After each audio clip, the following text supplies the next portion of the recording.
Reformierakond ükskord elus ei valetanud. Kõigi aegade ägedam maksulangetus tuli. Rohkem raha jääb kätte. Inimeste raske kasiinoäriga teenitud raha jääb kätte. Lihtsam maksusüsteem, kõigile arusaadav, küüru ei ole. Ja nii me kasvatame majandust. Ja nii me ajame eelarve korda. Tuleb välja, et nad ei valetanudki meile. Välismaiseid veebikasiinosid hellitati lausa nii palju, et nad ei maksagi maksu. Enam lihtsamaks ei lähe. Üldse deklarit ei ole vaja esitada. Väiksemaks enam maks minna ei saa. Muidu sealt pealt hakkab juba valitsus peale maksma. No,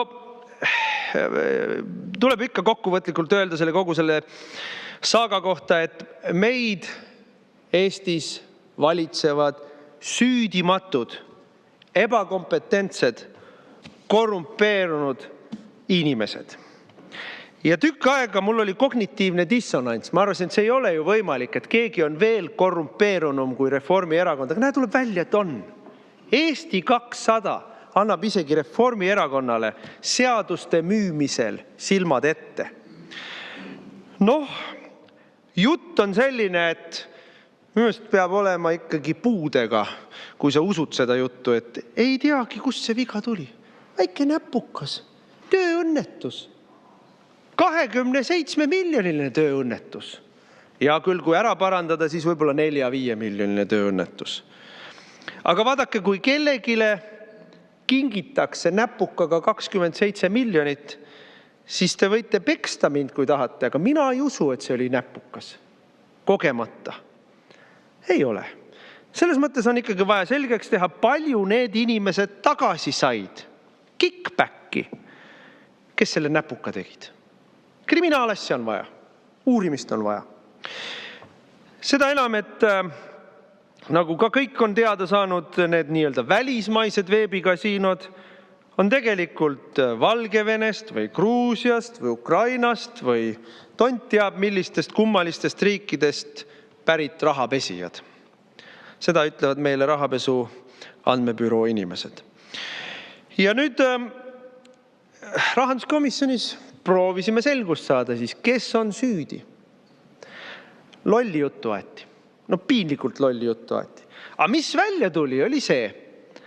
Ametnikud ütlesid algatajatele, nendele samadele Eesti 200-lastele, juba suvel, et niimoodi seda teha ei tohi.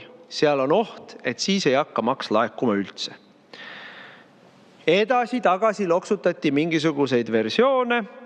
Algatajad teadsid, et see oht on olemas, teadsid, et selline sõnastus toob Eestile kaasa katastroofilise eelarve laekumise puuduse, aga andsid ikkagi sisse sellises sõnastuses eelnõu. Nüüd, rahanduskomisjoni esimees Anneli Akkermann väidab, et ükski ministeeriumi ametnik ei öelnud ühelegi rahanduskomisjoni ametnikule, et käkk jäi sisse. No võite mind peksta, aga ma ei usu seda. Küllap ikka ütles, oli poliitiline otsus nii teha.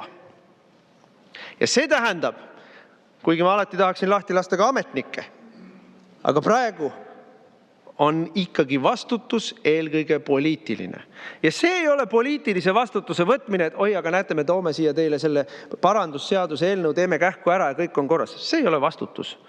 Mingisugune vabandus moka otsast, et oi, näeme, kõik eksisime või kõik lasime asja kogemata silmade vahelt läbi.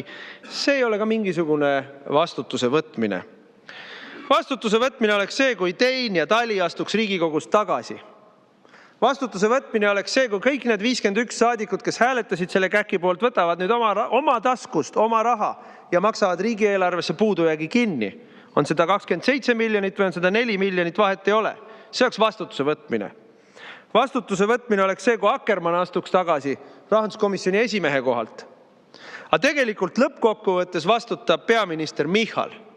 Sellepärast, et peaminister Michal hoiab pilpa peal seda asja, mida me nimetame Eesti 200-ks ja laseb endalt välja pressida koalitsiooni hoidmise ja eelarve vastuvõtmise ähvardusega, laseb endalt sellist käkke välja pressida. See ei ole juhtimine, see ei ole riigi ees vastutamine, see ei ole eelarve tegemine, ammugi ei ole see eelarve korda tegemine. Ja no, seda vastutust opositsioon võib nõuda ja algatame ka umbusalduse komisjonis Annely Akkermanni vastu, aga lõppkokkuvõttes peab selle vastutuse välja selgitama kriminaalasi. Meil aega seda teha pärast valimisi ka. Keegi saab selle eest palju raha, mis siin tehti. Küll me teada saame, kes.